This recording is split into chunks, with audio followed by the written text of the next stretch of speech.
this slide is a little bit of a summary of the previous sections in this unit. And what I want to emphasize here is, on the previous sections I was talking about specific isotopes and how they might be unstable and how each individual isotope might break apart. And the punchline here is just to generalize that idea, and that is to point out that different unstable isotopes break apart in different ways. It turns out that carbon-14 breaks apart by beta decay, or you can say more formally, carbon-14 decays by beta decay. And it pretty much does that exclusively decays by beta decay. Uranium-238 pretty much decays exclusively by alpha decay. And then there are the other types of emission, positron emission and gamma emission that we talked about. The other thing that I wanted to mention here is that when these topics are introduced in introductory chemistry classes, you try to pick the simplest situations that clearly sort of tell the student what's going on. In other words, as I mentioned, carbon-14 pretty much exclusively decays by beta decay, and that's just how it decays. Many unstable isotopes actually break apart by combinations of these decays. You could have an unstable isotope that decays by beta and alpha and gamma emission. Or you could have an unstable isotope that decays by alpha and positron emission. It really and so it can become really complicated, and you should be aware of that, and you should be aware that what I am presenting you in these cases are usually relatively straightforward situations, so that you can sort of understand the concepts without getting bogged down in a lot of weird details. So that's one of the things that I wanted to emphasize. The other, obviously, I just said, is that different isotopes break apart in different ways. Carbon-14 pretty much does it this way. Uranium-238 pretty much does it that way. And finally, although this probably has been obvious to you as we have moved through this unit, these unstable isotopes are called radioactive isotopes. And the reason they're called radioactive isotopes is, in each of the cases that I described, the unstable isotope decays into something more stable, and it spits out a piece of the atom. And because it's spitting out a piece of the atom, you can think of it as radiating pieces of the atom outward. And because of that, those isotopes are called radioactive isotopes. They actively radiate pieces of the atom outward toward other things. So this section is a little bit fluffy. There's certainly no math here. And again, a lot of this information is probably not news to you. You know, what's the big deal with radioactivity? Well, uranium-235, this is not uranium-238. Uranium-235 is a different unstable isotope of uranium, and it can be used to make certain types of atomic bombs. So these unstable isotopes, they emit particles. They also have a lot of energy associated with them, and they can be used to release a lot of energy. And under some circumstances, you can use them to make explosive devices. You can also use uranium-235, not only to make bombs, but you can use uranium-235 and other unstable isotopes to heat water at nuclear power plants. And when you heat water and convert it into steam at nuclear power plants, you can turn turbines, and those turbines can generate electricity. And that is pretty much how nuclear power plants can use radioactive materials to generate energy. They heat water. The water is used to turn turbines, which ultimately generate electricity for people to use. So radioactive material can certainly be used for destructive purposes and constructive purposes as well. This, again, may or may not be news to you, but these unstable isotopes here, I have carbon-14 emitting an electron. There's the electron about to be fired off. Many of you may see this or recognize this as a symbol for DNA, which is what our genetic material is made of.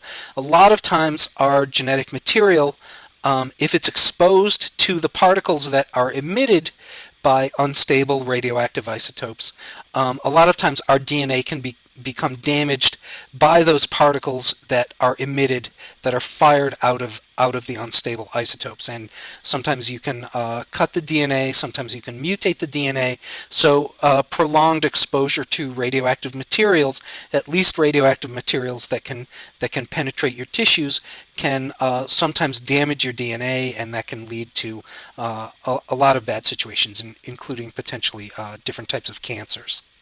So this is just kind of a summary, basically pointing out that radioactive isotopes are a double-edged sword. You can use them to create explosives for destructive purposes. You can use radioactive isotopes to make energy. You can use radioactive isotopes to damage DNA. And even in this case, damaging DNA can be used negatively. Obviously, you can damage your DNA and sort of hurt living organisms. It can also be used in a positive way, and it is used in medicine in many positive ways. The positive way I'll show you in a slide or two. This I just thought was interesting. This was taken from I believe the New York Times article that I read last year, so July of 2012. Traces of the poisonous element polonium. So we talked about polonium a couple of sections back. This is a radioactive element. Traces of the poisonous element polonium were found in the belongings of Palestinian President Yasser Arafat. Arafat died at a hospital in France in 2004 after a sudden illness which baffled doctors, and they had found surprisingly high levels of polonium-210 in his belongings. So the implication or the suggestion is that possibly Arafat died because he was poisoned with a radioactive isotope that somehow damaged his tissues. And to me, this is interesting, partly because we're discussing nuclear radiation and radioactive isotopes, and sort of this is a real-world potential situation. The other reason that it's interesting to me is that I would never have guessed that this type of assassination would take place in modern times, but apparently it has. And the bottom paragraph sort of points that out more concretely. Polonium was found to have caused the death of former Russian spy in London in 2006, and he was assumed to have been deliberately poisoned. So whether Arafat was deliberately poisoned or not, I don't know, but apparently this Russian spy was poisoned with radioactive material. And I mentioned that radioactive isotopes can be used in a beneficial sense in medicine. There are many instances of this taking place. This is a relatively old medicine called Bexar. I'm guessing that most of you have not heard of it, but part of the medication in Bexar is actually radioactive.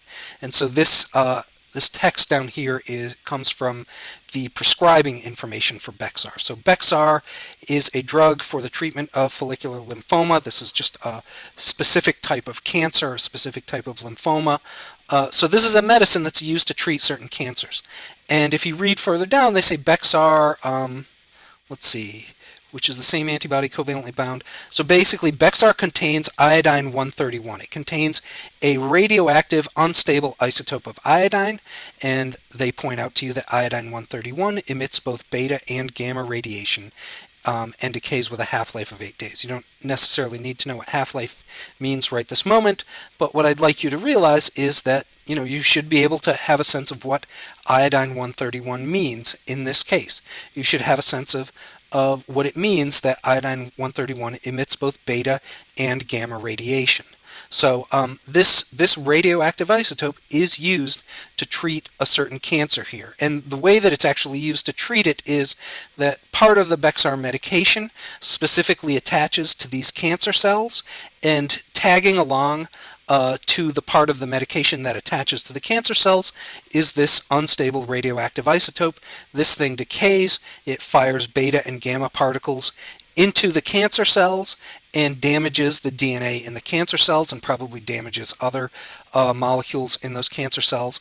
And eventually many of the cancer cells die off. So this particular medication is not a cure, but what they're doing is they're using the particles that are fired out of the radioactive isotope to damage the tumor cells and presumably give the patient longer to live, because the tumor cells are dying, and so it takes the tumor cells longer to eventually overcome the patient.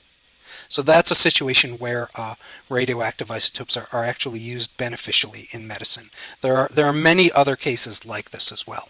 I want to summarize what we've covered so far in this unit before we move on to the last topic. So what I want you to realize that you should know, again, I mentioned this in a previous section, but don't memorize the specifics of alpha and beta decay or positron emission or gamma emission either. You can if you want to, but it's not necessary to be able to do the types of problems that you'll get on a quiz or a test.